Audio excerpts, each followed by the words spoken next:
I've been browsing, treading water that they drowning. My head on a swivel, yeah. It's only real in my surroundings.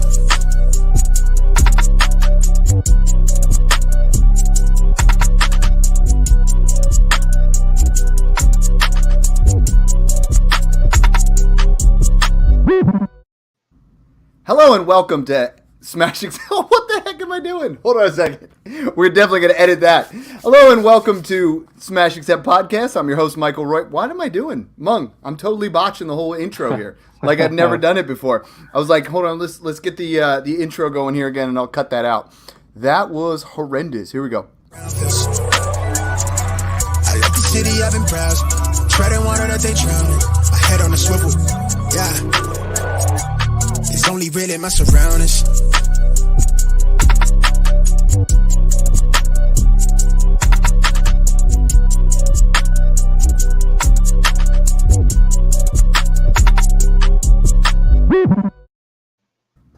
Hello and welcome to episode 80 of the Smash Accept Podcast. I'm your host, Michael Royer. You can find me on Twitter at Dynasty_DadFF.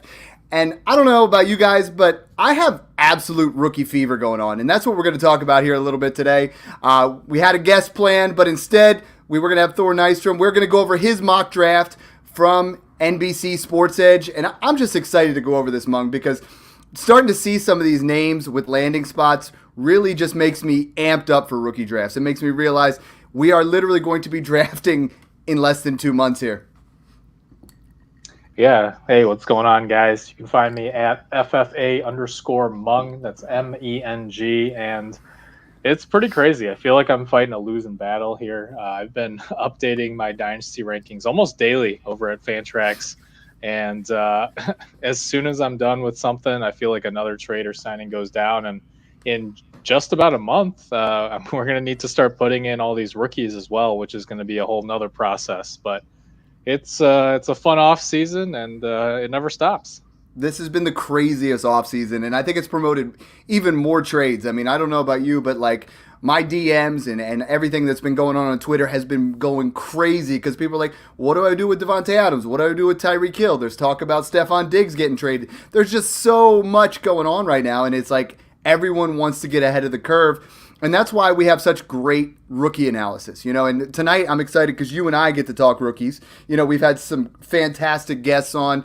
Next week, we're going to have Angelo from Angelo Analysis. In 2 weeks, we're going to have Matt Waldman. I mean, we got some great rookie analysis coming up here. But tonight, we're going to hit you with ours. We're going to talk about Thor's 3-round rookie mock. This is 3.0. This is his third one. He just keeps updating it, and the closer we get to the NFL draft, the more they're going to update it. But what we're going to do is we're just going to break things down. We're going to talk about where players go, what that would mean for the rest of the team, who's stocks up, stock down, and then at the end, we're really going to hit you guys up with a fun little exercise when it comes to combining 2021 and 2022 wide receiver rookies and sophomores and see who we prefer. So let's just jump right into it, Mung. The first guy off the board, when we talk about skill position players, is the Detroit Lions taking Malik Willis. Now, we've talked about when this process started where Malik Willis was a fringe first rounder. Now he's moved all the way up to second overall to the Detroit Lions here, which I kind of like. I mean, we've been talking about some of the weapons there in Detroit with Hawkinson and Swift and Amon-Ra St. Brown. Now they got DJ Chark. And all those guys could get unlocked, but I think this year this kind of gives us a situation where Jared Goff would still be the starter at least for the first 6 to 8 games, and then Malik Willis has a veteran there that he can learn from, that he can eventually take over the reins, and what you and I both know with the tools that he has, the upside is phenomenal. Yeah, that seems to be the direction that the NFL has been moving the last few years. They see these potentially raw quarterbacks like Willis, who still has a ways to go in his development, but at the same time, they see the physical tools and traits that they possess, and they really kind of project for what their ceiling could be in the league, right? So I think this would make a lot of sense for Detroit, and certainly I think they're building in a good direction to draft a quarterback at 2 if they want to. This makes me really nervous for Amon-Ra St. Brown, though. I've had my reservations on him, and one of the good things for St. Brown so far has been that Jared Goff does tend to, prefer those shorter ADOT throws. He doesn't quite push it down the field, and he also targets his slot guy a lot. I don't know how much that changes when Willis comes in. I think that St. Brown will be fine. I just don't see the ceiling that a lot are projecting for him. Well, and I think you're right when you were talking Willis. I mean, this is very similar. You and I have been comping him to Jalen Hurts from the word go, and this would be a similar type situation where he gets to sit behind a little bit. Even, like your boy Trey Lance, where it's a situation where we see some serious upside, and the Detroit Lions, are ready to take that next step. They got to get their franchise quarterback. They got to get somebody in there. I think for the early part, we'll talk about Amon-Ra St. Brown, but I think Jared Goff's still going to have a little bit of juice left, just enough. And I feel like Malik Willis is a guy that could start, by week 8, but almost better for him, where this Detroit Lions team is not going to be a winner. It's almost better for him to sit and mature over the course of an entire year. And I think, it's going to be one of those guys where, it's tough, right? Because we talked about Lance and we talked about those guys, and it's tough to take them with that 101 with a lot of guys like Breece Hall moving up boards and things like that, where if you're in that Superflex draft, he has to be the 101, but you almost get, you get tempted a little bit because you don't want to sit on a guy for a year. Yeah, really what comes down to it is just in Superflex, especially 12 or 14 team, the more teams you have, the quarterback position is just so important that it'd be hard for me to take Hall over Willis, given the upside. And, like you said, we comped him to Jalen Hurts, but I do think that, he's a little bit more accurate than Hurts already. So yeah. I do think the ceiling and longevity could be there for Willis. Yeah, and I mean, this is very similar to what I think of last year. Is most people, Trevor Lawrence almost went one in everyone, but I took Najee Harris. I had the 102 in 3 different drafts, and I took him over the quarterbacks. I ended up winning championships in all 3 of them because I got that immediate production. A lot of people are kind of thinking that way with Hall, but we'll talk about that later. Next, we moved to Carolina at pick 6, taking Kenny Pickett. Now, this I thought was a surprise. We know Carolina needs a quarterback. They're not going to roll out there with Darnold. And Kenny Pickett seems to be the most pro-ready. We move him all the way up to pick 6. What does that do for our Superflex drafts? When you do most rookie mocks, Kenny Pickett is nowhere close to, the top 5. Now, all of a sudden, we see him go at pick 6 in the NFL draft. How high up does that move him for you?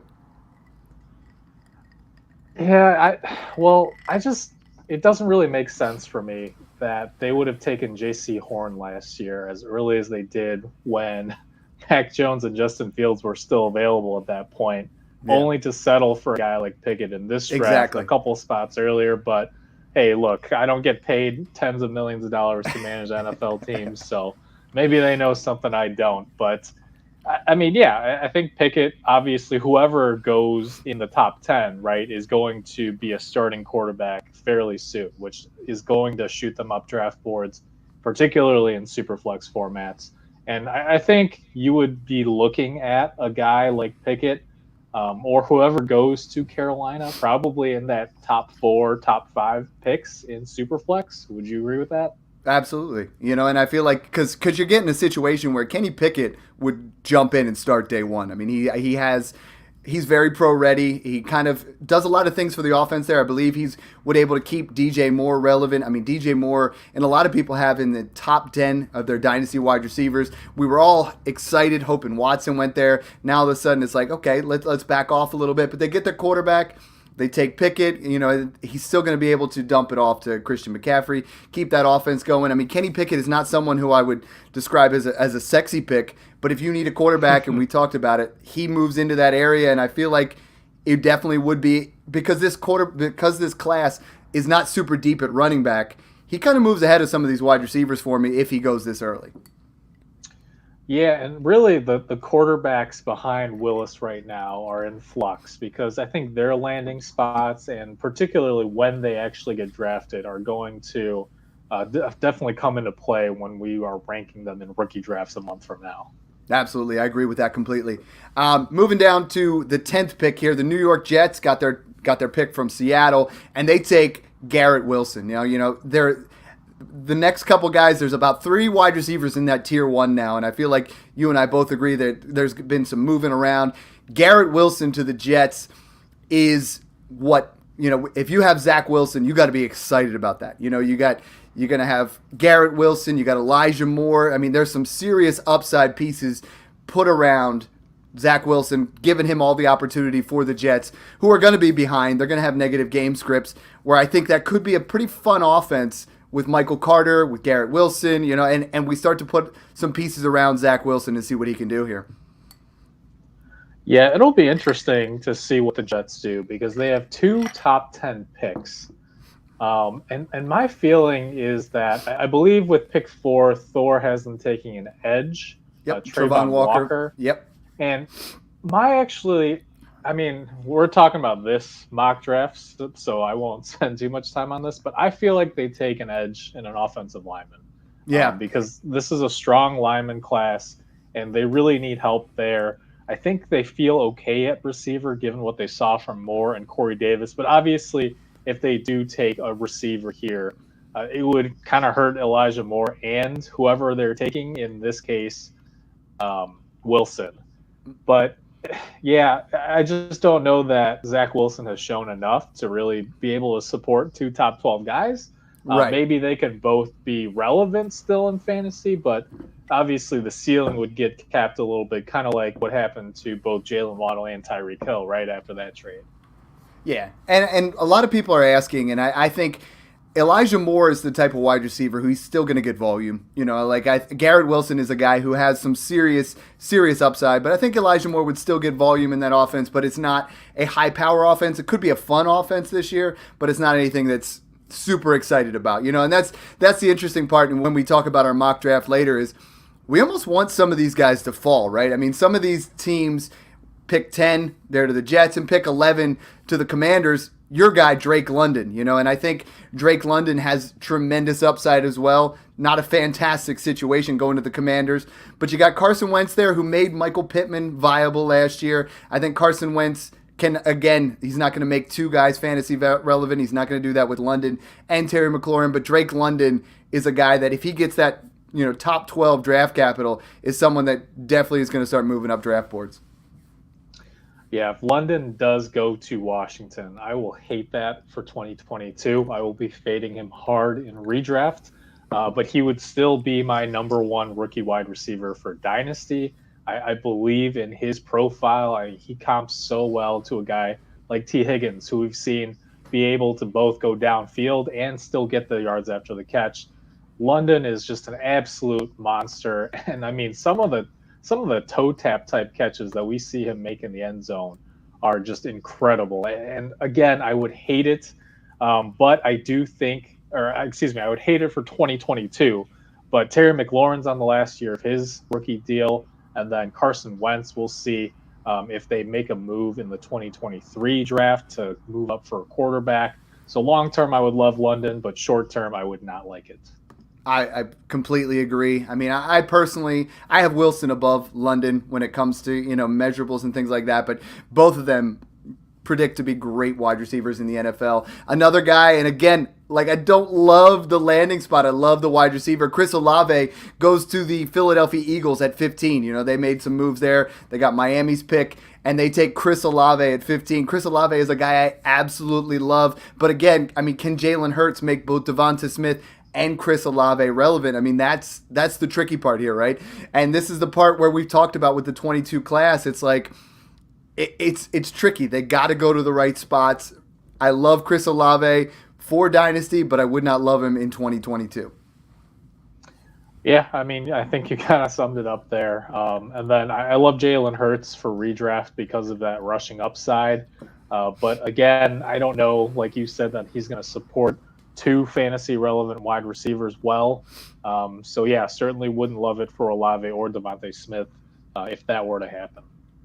Yeah, and I think it definitely, I think Jalen Hurts surrounding him with weapons is a fantastic idea. It's just, I don't know how many guys he's going to support there. So it's an interesting kind of move, and it's fun to at least debate and talk about.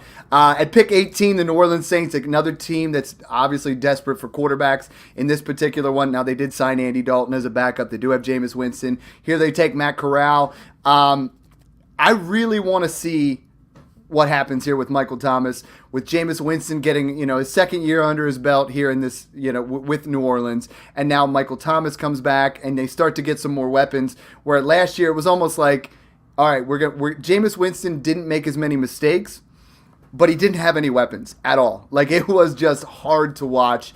And I think what they really need to do is they're really looking for that next step, that quarterback into the future. And Matt Corral is a decent pick here at 18, and I think it's something that is definitely worth monitoring. Not a lot to talk about there, though. The one that I'm excited about from this draft is pick 22. So we all know Green Bay and Kansas City obviously are in need of a wide receiver, right? We moved Tyreek Hill, then moved Devontae Adams, and now Green Bay takes one of my favorite wide receivers in Jameson Williams, and it's just a weapon there for Aaron Rodgers. Aaron Rodgers, we know he's a great quarterback. There is not a lot there in Green Bay. I mean, there's Tunyon, there's Lazard. They desperately need someone to give them a shot in the arm.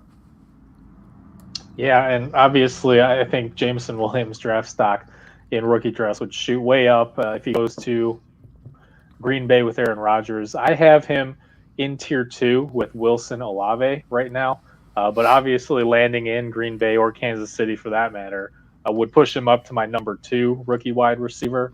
At the same time, I would be a little hesitant to expect immediate contributions from him. We know that Rodgers needs some time to build rapport with his receivers. I mean, even Devontae Adams took a while to really develop and build that chemistry with Rodgers, right?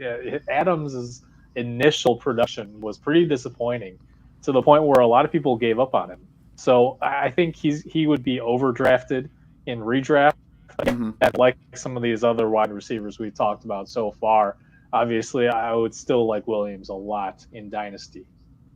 Jameson Williams is a guy that I think if he goes to KC, if he goes to Green Bay, I mean, obviously, absolute track star. He can fly, but he did tear his ACL in January, during the college football playoffs. And they're saying he's ahead of schedule in his rehab timeline, but that part scares me a little bit because both of these guys are going to want someone to jump in day one, and he has the talent to be the wide receiver 1 in this draft class or right up there with the other guys.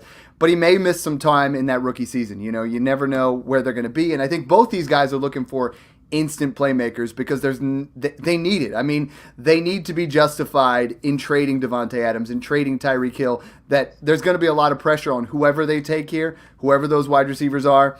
And I think they're going to want a guy that's really ready to jump in there, and to boost their quarterbacks and to continue their play, which should be very interesting to monitor.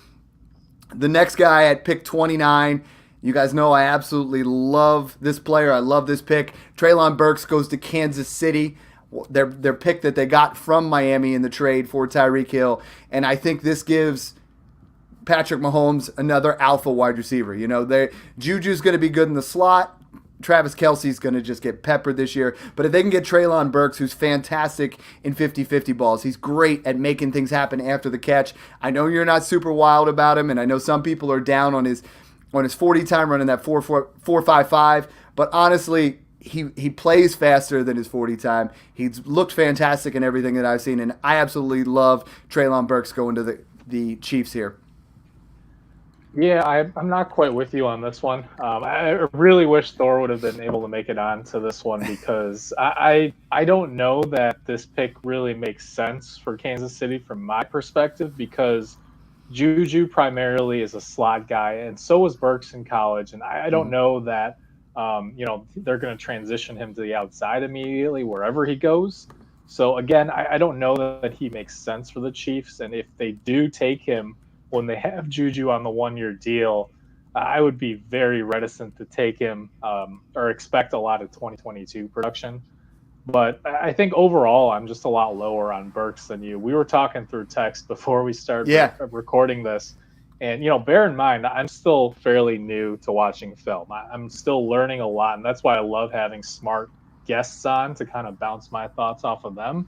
But my early impression is that I really am not sure what people were seeing when they were watching Burks on film. He reminded me, the comp that I gave you was Jordan Matthews, kind of a slower, big slot guy.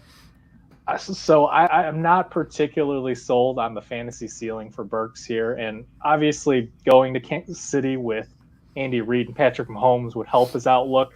But yeah, I would not love this pick for the Chiefs. Jameson Williams is the guy that I would absolutely love with the Chiefs. I mean, that feels like that would be an absolute home run, but he's not going to fall all the way to 29 or 30.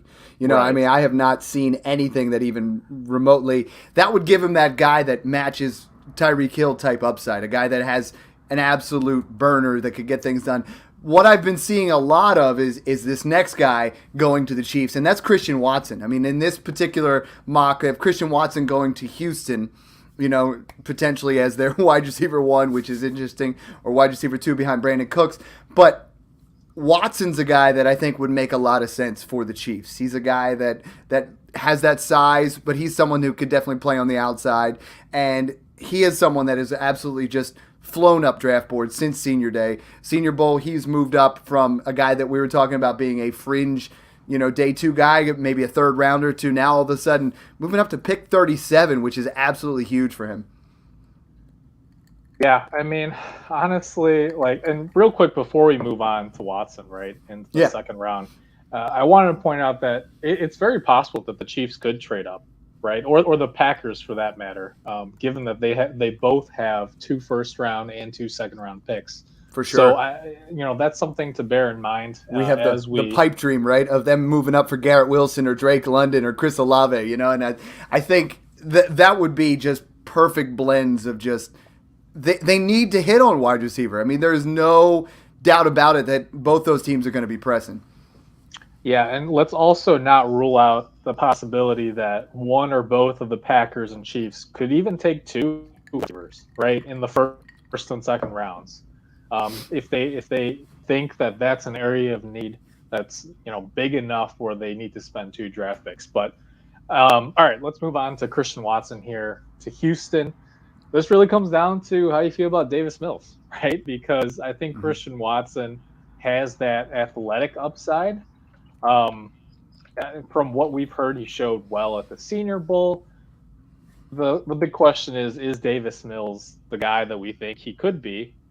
Because overall, the Houston offense isn't particularly exciting, especially if they hold on to Brandon Cooks.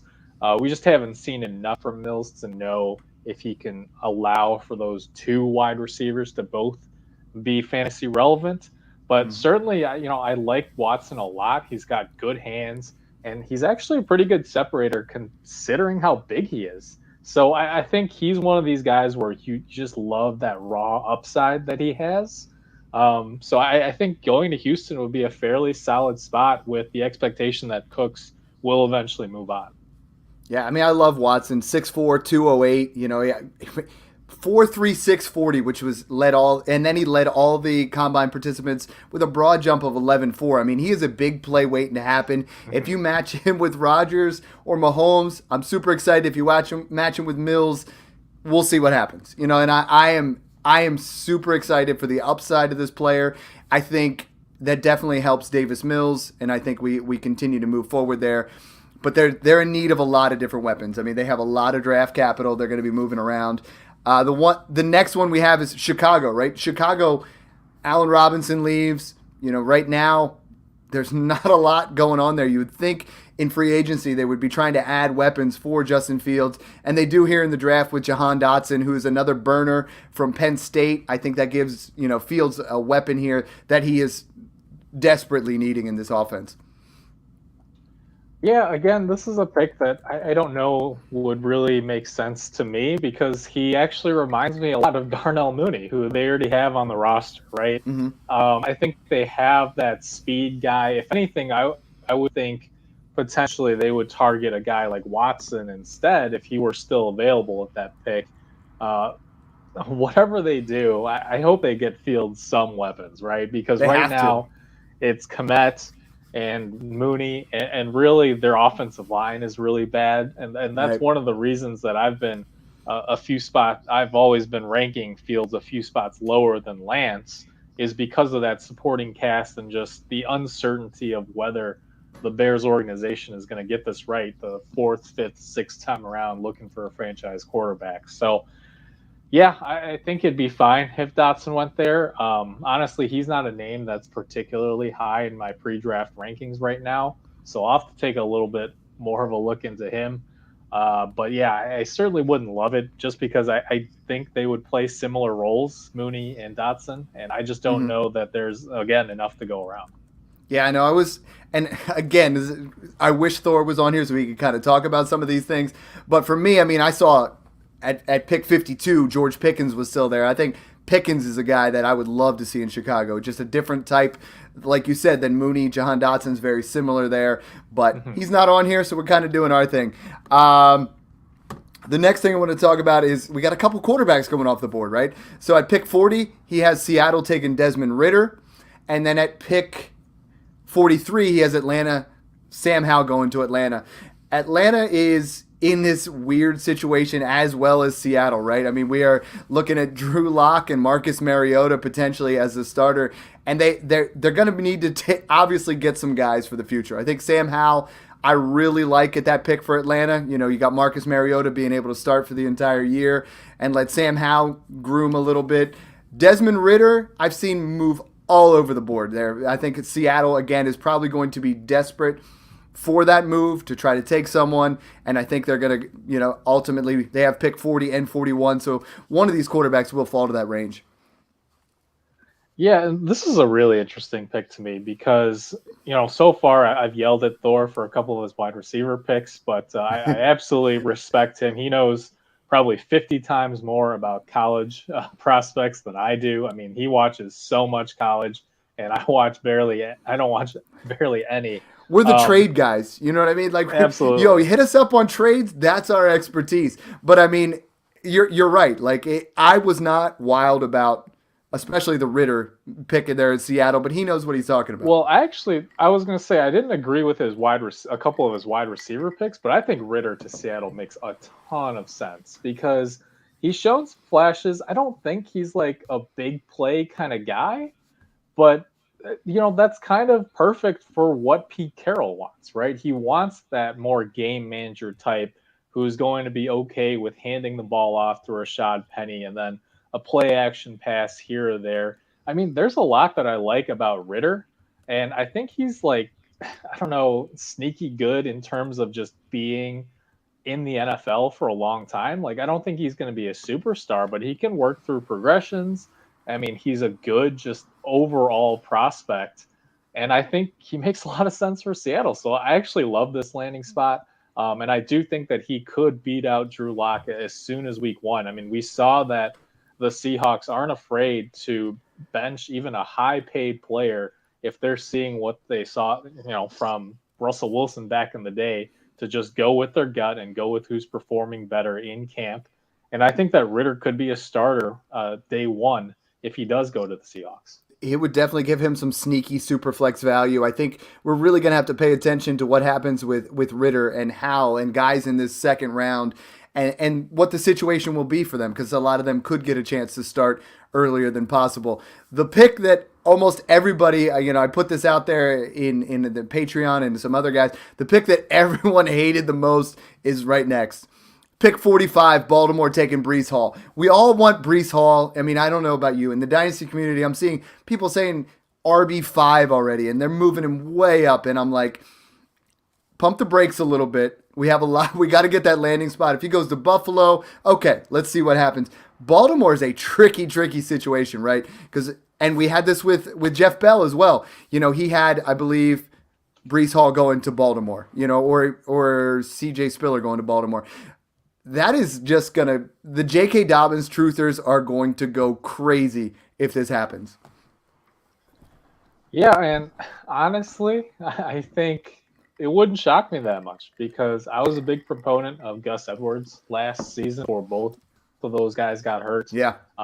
You know, Baltimore has shown us time and again that they're perfectly fine with a committee backfield. Basically, they just care about running the ball a ton, and they don't really care who it is. So, you know, I don't know that they would reach for all necessarily when they do have Dobbins and Edwards coming back. But obviously, if that were to happen, it certainly caps Breece Hall's upside a little bit, and it would tank J.K. Dobbins' value. Yeah, absolutely. And I think, and I've been saying this, and I think almost every Twitter trade I'm out there, like we are putting J.K. Dobbins back to his ceiling for value. I mean, people are paying boatloads for J.K. Dobbins. A lot of people have moved him inside their top 8 dynasty running backs, 10 dynasty running backs, and I'm just like, we do not know the situation there. I'm not buying in yet, and I'm going to avoid that. But at pick 55, this is where I would start to get interested. Arizona taking Kenneth Walker. Very interesting. I mean, James Conner does sign his 3-year deal here, so it definitely caps some upside. But Kenneth Walker is a running back that I absolutely love, and I think this would kind of put them in that similar type situation. Arizona looking to win now. Kenneth Walker would be a great pick for them. Yeah, and I think Walker and Hall are close enough in talent where this would clear RB1 in the rookie draft for me over Hall if they go to Baltimore and Arizona. I think so too. But everyone seems to have Breece Hall. I mean, you remember when we had Matt Hicks on and he was saying he compared him to David Montgomery. He felt like he was in that area. David Montgomery to Josh Jacobs type. And people just want to move him up into that. I mean, I'm seeing people saying all the way up as top 5, and some people are like, oh, he's this year's Jonathan Taylor. There is no Jonathan Taylor in this running back class. I mean, I just don't see it. Wait till next year. Yes, I think it's just the 4-3 effect. Somebody runs a sub 4-4. It feels like their pre-draft stock shoots way up. But, I mean, so did Kenneth Walker. Yeah. So, I have these guys pretty close where, I'm not too concerned about James Conner because, one, he's a short-term deal, and 2, last year was really the first time we stay healthy for a large part of the season, and I'm still a little skeptical of that. So I would love to see Walker in Arizona. Next we have, it looks like Dallas taking another wide receiver, Wan'Dale Robinson, which I think, you get a 5'11", 185 type wide receiver in there, a guy who's a key deep target to stretch things out. I think that only benefits Gallup and Lamb more, kind of stretches the field a little bit. I think Wan'Dale Robinson would be a guy who I think, goes to Dallas and definitely has some upside, but I think it would be capped as far as dynasty goes with those other 2 wide receivers. I'm actually kind of on the other side here because we don't know that Gallup's going to be ready to start the season or if he's going to be 100%. I think there's an opening in the slot right away for Wan'Dale if he were to go to Dallas, and he would take away a little bit from Dalton Schultz, I would say.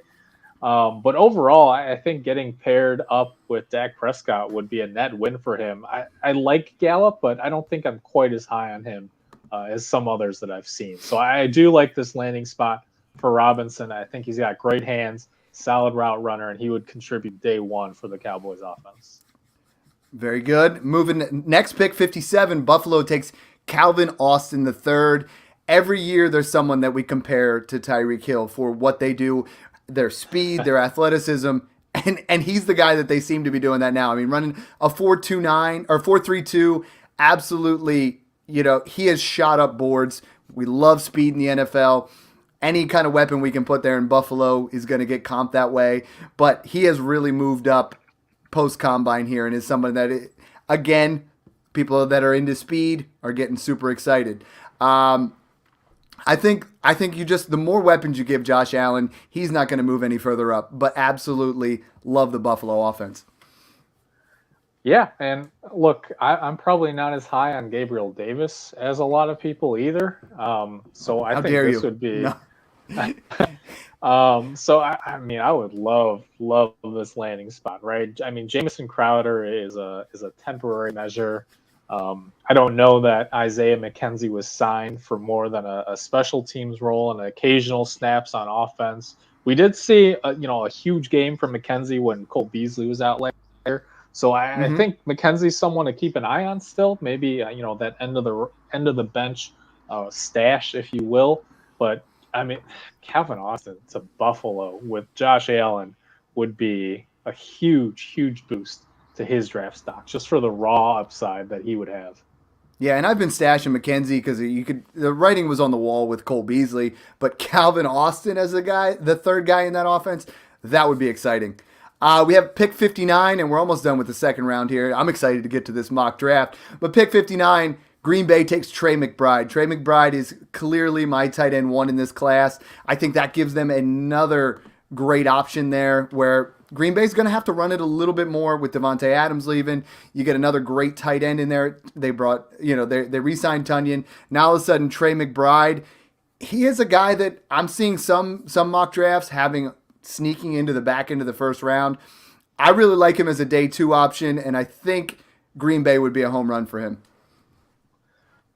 Yeah, that would be interesting because, again, I think he's got good hands and he's a decent route runner as a receiver. I just don't know that there's a ton of fantasy upside for him in Green Bay because, again, I'm not sold on Tunyon either coming back from the ACL, but he does have that leg up in terms of rapport with Rodgers. And then depending on if they're taking a receiver as well in the first round, whether that's Williams or somebody else, I think he's fine. He'd be like a Pat Freiermuth type, low end tight end 1, high end tight end 2. But I wouldn't go crazy. And the last pick that we have here in the second round is skill position players. This will be our third running back in the second round, which I think we definitely got to pay attention to. It would be Isaiah Spiller going to Tampa Bay. Again, very similar to Arizona. That's like where we want our guys to go. CJ Spiller would be a premium secondary back, obviously going above Keyshawn Vaughn. With Ronald Jones leaving, I think this would put Isaiah Spiller in a category kind of there with Kenneth Walker, where if something were to happen to Connor, if something were to happen to Fournette, both of these guys would be instant RB2s and their stock would go up immediately. Yeah, I think the difference for me is that I view higher injury risk for Connor. Certainly Fournette's missed time, but I would think Spiller would be a high upside. Like he's better than Chuba Hubbard, but he would be kind of how I viewed Chuba Hubbard last year, right? Just landing in Carolina. Because I do think long-term there are some concerns in that by the time they choose to move on from Fournette, Brady's likely gone as well. And what does the offense look like at that point? So I think Spiller would be in that, back end of the first round of rookie drafts. And I think that's about right for him. And Tampa Bay would be a fine landing spot, just nothing to get crazy excited about. Exactly. I would like to see one of them go to Atlanta, and get a shot right off the bat, but it doesn't. Atlanta has that pick 58, and both these guys are going in that 50-60 range. Behind that offensive line, you just want a guy who's getting touches. Let's touch a little bit on the third round, and we got some guys like Sky Moore to Jacksonville, David Bell, who I absolutely love but hate the landing spot, to the Giants, Jerome Ford going to Atlanta. We got John Mechie going to Cleveland. I mean, This is going to be exciting, but the more I look at this, the more I'm like even more excited for 2023. I'm not super wild on some of these landing spots. I'm not and we all get so excited about rookie drafts, right? But let's say 3/4 of these guys don't go where we want them to go, like in this mock draft. Now we get into a situation where it's like, what are we going to do? And you might have overpaid to get into those situations. And I think I'm starting to see a lot of teams doing that in some of our dynasty leagues right now. Yeah, I think the problem with this rookie wide receiver class is there's a lot of contributors for NFL teams, but I don't see a ton of elite fantasy producers like we saw from Chase and Waddle last year. Nobody with that kind of top 5 upside, right? I mean, the most obviously Higgins, or excuse me, I keep you keep going T. Higgins in your head. You already have it mixed London, in there, yeah. Drake London, Wilson, Olave, Williams. These guys, I do think that they have that upside, but I don't know that the class is super deep. I will throw out though that I like Sky Moore a lot. I know people are coming around on him. For sure, he can run pretty much any route that you need him to.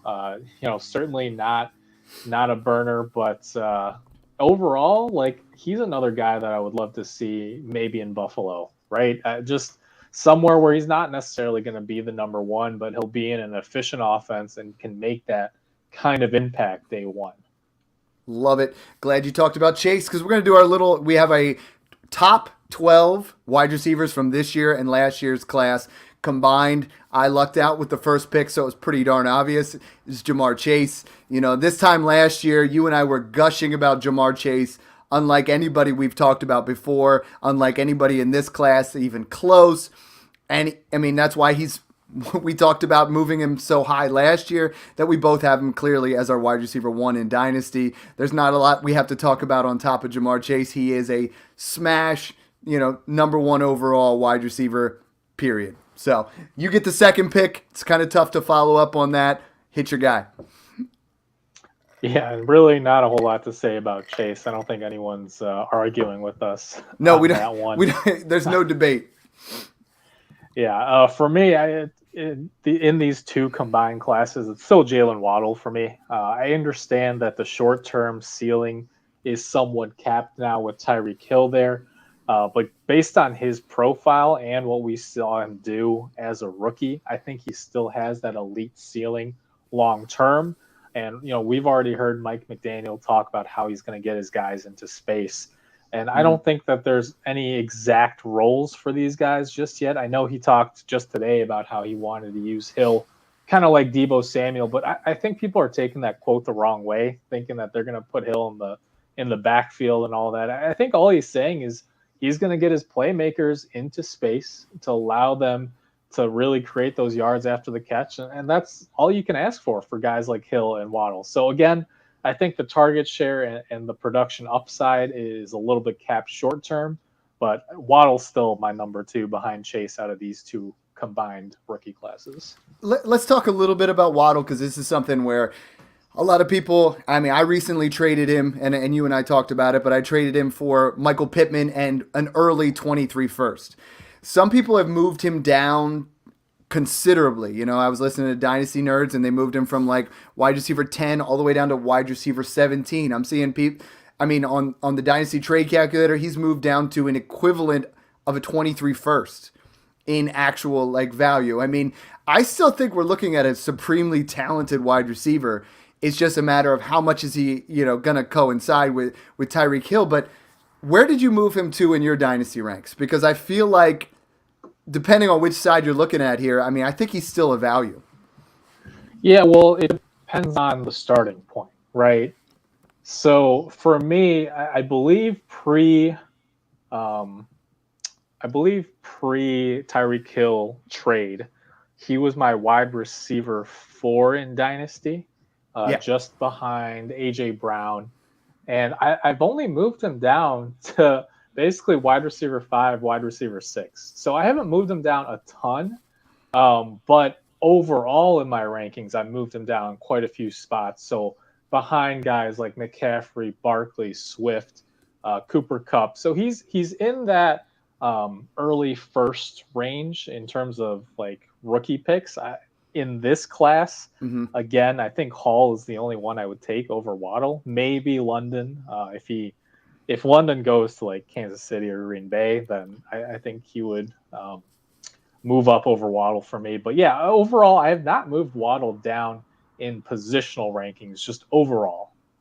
Yeah, I've moved him from, I think I had him at wide receiver 6, 7. I moved him down closer to 12, but he's still in my wide receiver 1 status. But I think the thing to take away from this, Mung, is in this class, I have seen on Twitter people giving up Jalen Waddle for the 104, 105, and I feel like that should be a buy unless we get some absolute dream landing spots. I think the talent of Jalen Waddle is better than any of the wide receivers in this class right now.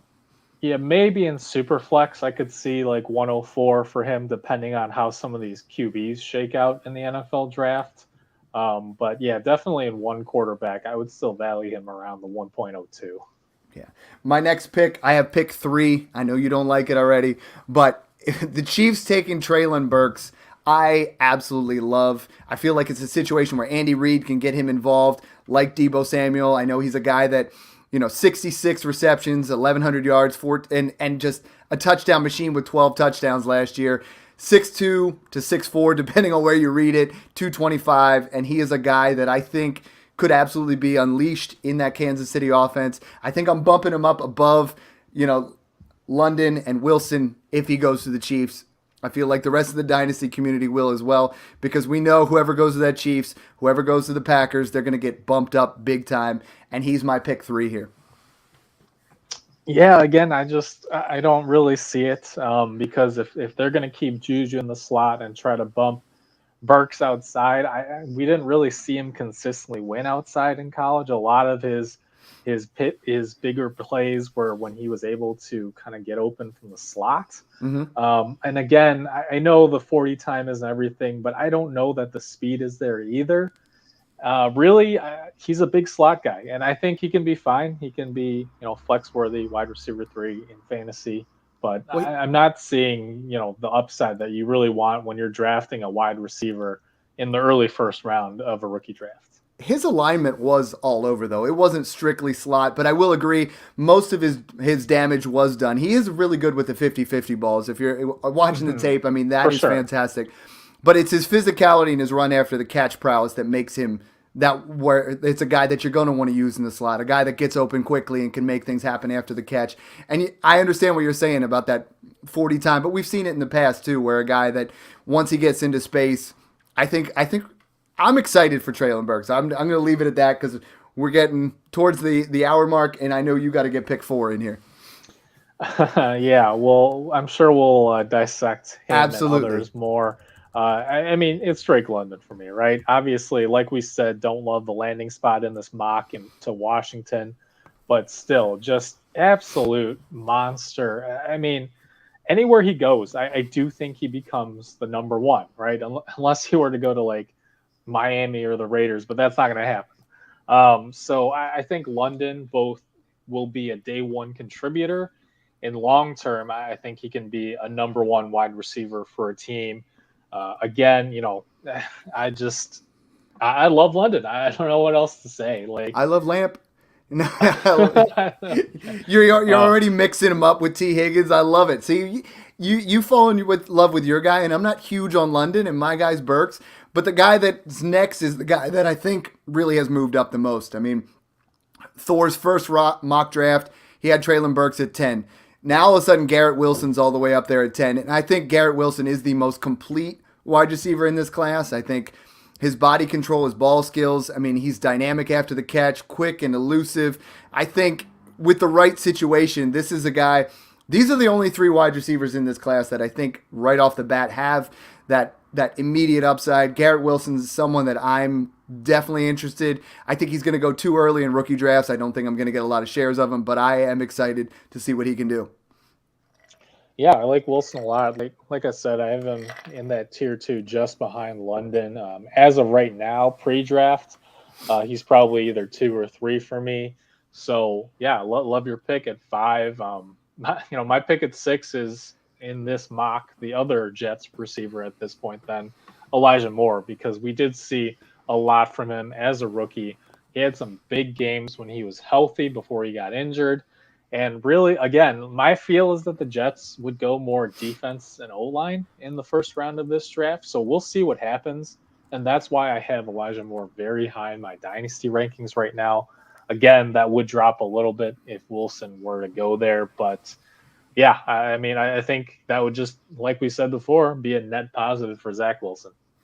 Next, I go with, we talked about him again, and we know Chris Olave was potentially going there. But the Eagles, Devonta Smith. I mean, I think he showed some flashes this year. I mean, it was 64 catches for 900 yards, almost 1,000 yards as a rookie, and we're not really talking about it, and 5 touchdowns. He has a little bit of durability issues, but the talent is there for an elite wide receiver. And is that going to happen in 2022? Maybe not with Jalen Hurts, but if we get the right quarterback situation, I think we would have an opportunity here where Devonta Smith has the ceiling. He has the upside of being a wide receiver 1. I've been hearing a couple other dynasty podcasts having him inside their top 12, and I think that is in the range of outcomes. If he didn't have Jalen Hurts, if we move him into another situation, we move him to Green Bay, smash, absolutely. Yeah, and, I'd like Devonta Smith, but like I said, I'm just not sold on Jalen Hurts. And we talked about his frame when he first came out last offseason. that's something that scared me a little. Again, I think he's fine, but if in this mock Olave were to go to Philly, I would not have Devontae Smith quite this high. So you took him at 7. I know. As soon Go as I ahead. saw that, I got a little worried, right? Because I was like, I have Devonta Smith. I'm like, these guys are going to cancel each other out a little bit here because I think the allure of Devonta Smith is, yeah, they have Dallas Goedert, but as him as the wide receiver 1, that is the big allure there, right? It's still going to be a run first team in Philadelphia. If they take a wide receiver there, that's going to definitely cap him. Yeah, and the other thing is, it depends on the receiver too, right? Because I like Olave enough where I think he would be my projected 1A in Philly, if not week 1 eventually. So really, it depends on which receiver too. So at 8, I'm going to take Jameson Williams, especially if he were to go to Green Bay like in this mock. Again, I have him in that tier with Olave and Wilson right behind London, and this would propel him up to my number 2 rookie wide receiver spot. And obviously, would land in a solid situation with Aaron Rodgers throwing him the ball. Can't really argue with that. With my pick, and we're at the 9th pick here, I'm taking Amon-Ra St. Brown. I think we've seen enough from him as a rookie that I feel like, in most rookie drafts, I have him slotted between 108 and 110 based on your team need here. But I think Amon-Ra St. Brown, I'm starting to believe more in the talent than just the situation. Before I dove into it, I was like, all right, Hawkinson was out, Swift is out. If Malik Willis goes to Detroit, I think Jared Goff is going to get a lot more starts this year, and I think that definitely props up Amon-Ra St. Brown and continues the hype going into the following season there. And I think that would be the time to sell him. If we get Jared Goff and they start out really well for the first 6 to 8 games, we might be able to sell him for a little bit more than we are even right now. Yeah, and then right behind there, I would take Chris Olave, who we just kind of talked about a little bit, but I mean, just one of the best route runners in this class. Again, a guy who I think can contribute week 1, right when he steps on the field. And just, again, I don't love that he would go to the Eagles with Hurts, because I don't know that Hurts is the most accurate guy to pair up Olave with. But long term, I would still like him. It sounds like the Eagles were interested, or at least in some talks for Wilson and Watson before those deals happen. So depending on how Jalen Hurts looks in 2022, either he develops a little bit more, and hey, that's great for Smith and Olave, or if he looks, pretty bad, then I do think they would target a quarterback in 2023, at which point it's still a net positive for both Smith and Olave. And pick 11 here, again, another situation where I love the player more than I love the situation. And everybody that I talk to, I end up fading him way too far, but it's Rashad Bateman. He was a late first-round pick last year by the Baltimore Ravens. I think, there was definitely some situations here where is Lamar Jackson going to be able to keep anybody other than Mark Andrews and Hollywood Brown happy? I mean, this isn't an offense where I think we get 3 guys super involved in the offense in the passing game. Could it be a top 36 wide receiver? I think so. I think the talent is there where he's someone who, could easily pass Hollywood Brown on the depth chart at some point, but it's just, I have faith that the offensive coordinator can scheme guys open, but I don't think the volume is enough to get 3 guys involved in that offense. Yeah, and really that's one of my concerns with Bateman is that we saw flashes from him as a rookie, but we didn't really see him step up. And again, their pass percentage, their pass rate was so much higher than the last couple of seasons because basically their entire defense was hurt. And I really do think that they're going to go back to a more run-heavy approach this year. So, yeah, I'm a little bit concerned about Bateman, but someone Dynasty Twitter's wild on him. I mean, there's so many guys out there that they're like, oh, if you watch the tape, and you see he passes the field test and he passes the eye test, but I'm like, but he's still in that Ravens offense where he's going to be that third read. Even if he's a second read, we're not looking at an elite ceiling. Yeah, I'm not sold on Bateman. I'll put it that way. Yes. In fact, I would actually consider this guy who I'm about to take in this mock at pick 12, the final pick here. Kadarius Toney. I think that we saw some dominance from him in a very small sample size. Mm-hmm. But, actually, I think it was just a couple days ago, Matthew Betts tweeted out over at Fantasy Points. I think Kadarius Toney was second in yards per route run behind only Jamar Chase among the rookie wide receivers last year. And again, that's Not very a lot of small routes run sample either, size, though. right? Right. Yeah. Yeah, absolutely. But at the same time, we have a little bit of off-field concerns, but that's pretty impressive given how big of a mess the Giants were last year, right? Yeah. And part of the reason that I'm a little bit higher on Kadarius Toney is the hire of Brian Dable coming over from Buffalo. I mean, he's helped build a strong offense there, and the jury is certainly still out on Daniel Jones. But I love that even today the report came out that Dable was talking about how he watched film of Toney when he was still in college at Florida, and he wants input from his wide receivers, asking Golladay and Toney, what kind of routes do you guys like to run? What do you guys think is your strength, and really incorporating that into the offense. So I do think that he has he has the draft capital no one really expected them to get at that point. But also with Dable in town, I do think that the entire offense could be a lot more efficient in 2022. Yeah, and I mean, I love the situation there with Dable. I just, I don't think the talent is the same. If we talk about Bateman being with the Giants, we talk about guys there. It's like that is an opportunity where they have to grow, where it's an offense that's going to be a little bit more, hopefully moves in the right direction. So hope you guys enjoyed that. We wanted to just cover, I've been getting a lot of questions. We're like, hey, how do you compare this guy versus that guy? How do you compare Devonta Smith to Jameson Williams? How do these guys compare? We wanted to throw that out there a little bit, go over, Thor's mock and kind of hit you up with some of that information. So, Mung, before we close out, why don't you tell everybody what you're working on and where they can find you? Yeah, you guys know you can find me on Twitter at FFA_Mung. That's MENG. Like I said, I've been updating my dynasty rankings, both one quarterback and super flex, almost on a daily basis with all the off-season moves that have been happening in free agency. But also, I have a series of articles out talking about the winners and losers of free agency. The 2 quarterback articles are out. I believe wide receivers will be next. So you guys can check all that out at fantraxhq.com. Yeah, guys, and I gotta encourage you. Smash Accept 5 is going to be opening up. We only have right now. We're going to be doing that invitation basis on guys. So hit us up in the DMs if you guys are interested. We want to get the best of the best. We have 4 of them filled. They've been great so far. The group chats are incredibly detailed. You guys are always, we've combined all 4 of the leagues so everybody can talk and have a good time. So thanks again, guys, and enjoy the process.